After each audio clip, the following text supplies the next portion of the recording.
break it here. Here. Now that leads the eye in a little bit more. I'll break it in here a little bit.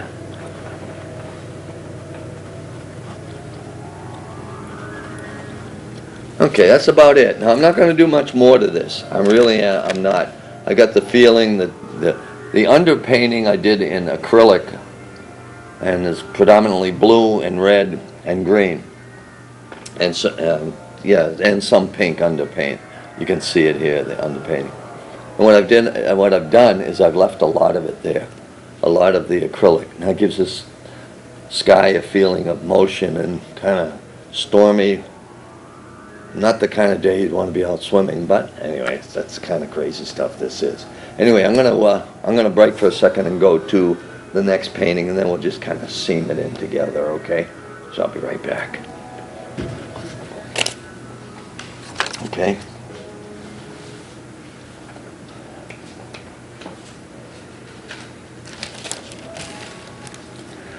Anyway, we're going to go on to this other painting that I started, these two divers. This is synchronized diving.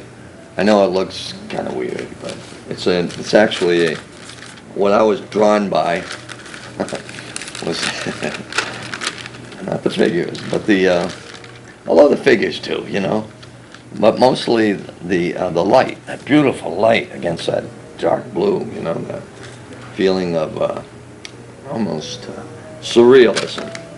Now what I'm going to do here, what I've done here actually, is if you can get in here a little closer, Q, you can see I pulled some of this stuff out with charcoal. And I'm going to, you know, anytime now I get hung up with anatomy or in a drawing part of a horse, I'll go back in with the charcoal. Not all the time, but sometimes, and it pulls me out of that. You know, I don't have to keep painting and repainting and painting and painting and repainting, you know what I mean? So I'm going to get into this, and excuse my my voice again, but hey, what am I going to do? What I'm going to do is try to get this as liquid as the other one we had. This one's a little on the dry side, but what I'm going to do is kind of get the feeling of water more than I have here now. I got this tumultuous stuff going on there, which is all well and good, but I think we can try something different here. What I want to do is get more of a wet and wet feeling. I don't know, that's too light a color to start with, but hey, we started with something. I made the move, and we go from there.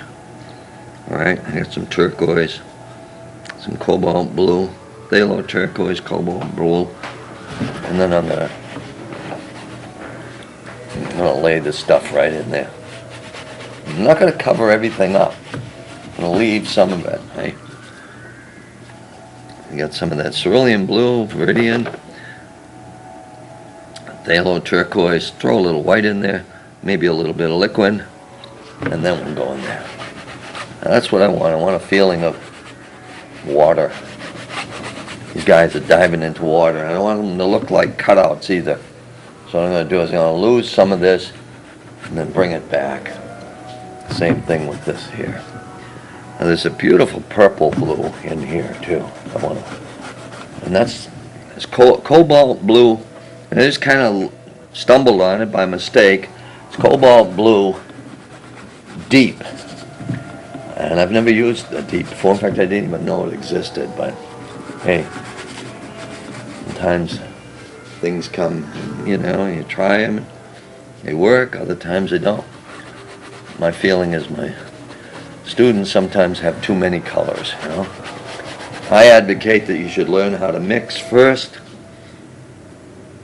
with a limited number of colors and get your values, and you should be able to mix almost any color that you can buy. Now I'm going to get some of that cobalt. This is, let's see, yeah, it's cobalt blue deep. And I get this Winsor Newton. It's kind of a nice color. It's actually, sometimes when you mix a purple, you end up getting this sweet, horrible,